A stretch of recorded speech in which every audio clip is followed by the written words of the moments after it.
Okay, suggestion, we talked a little bit about horizontal and even vertical shifts. Okay, so let's see, I need a couple additional colors because we can't do this unless I have two more colors. Okay, well I do. Okay, so let's add a horizontal shift.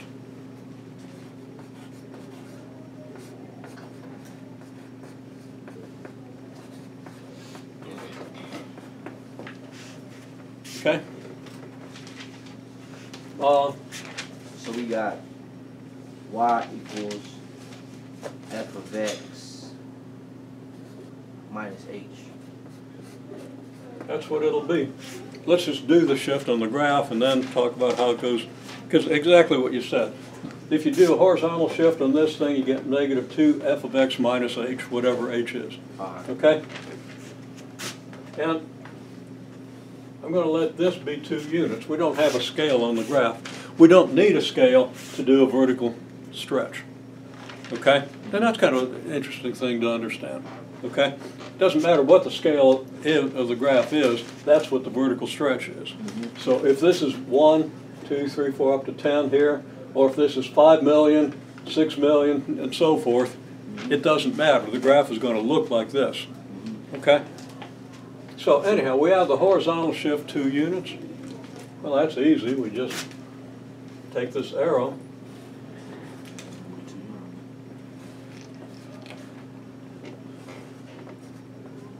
and now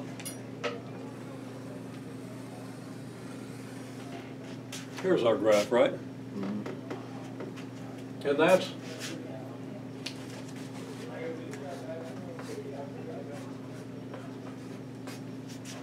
negative 2f of x minus 2.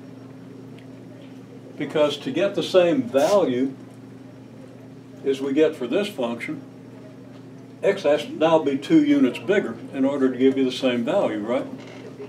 So you want to think about that. If you can get your head around that, it's a good thing to understand. Now, it's a little hard, but we've talked about it a number of times. And if you go back to what we did initially by making tables and stretching and shifting the tables, it'll become clear.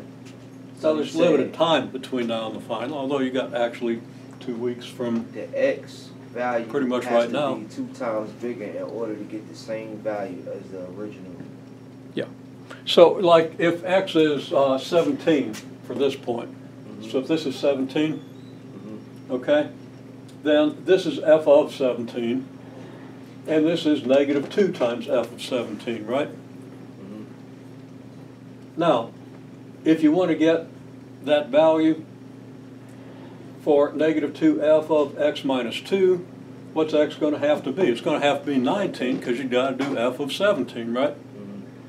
So that means that x has to be 19. Well, that's kind of what it looks like, isn't it?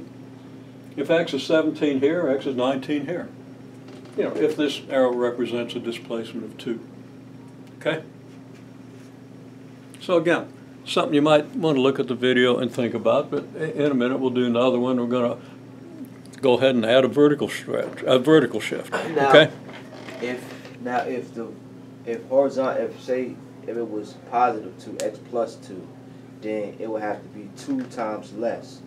Yeah, it'd have to be 2 units less. Okay? So and that would mean I'd be shifting in the negative direction. The horizontal shift would be negative 2. It's always f of x minus h, something you definitely want to remember. And if you can remember why, that's even better, because then you never get confused about any of it. Okay? Yeah, because some people look at it as though you're going this way with the negative. Yeah, and if you're going this way, if it was f of x minus h, then f would have to be 2 units less to give you the same thing. I'm sorry, it was x plus h. So okay. I was like, what? Yeah, I said that wrong. And I'm glad you picked up on that. Okay?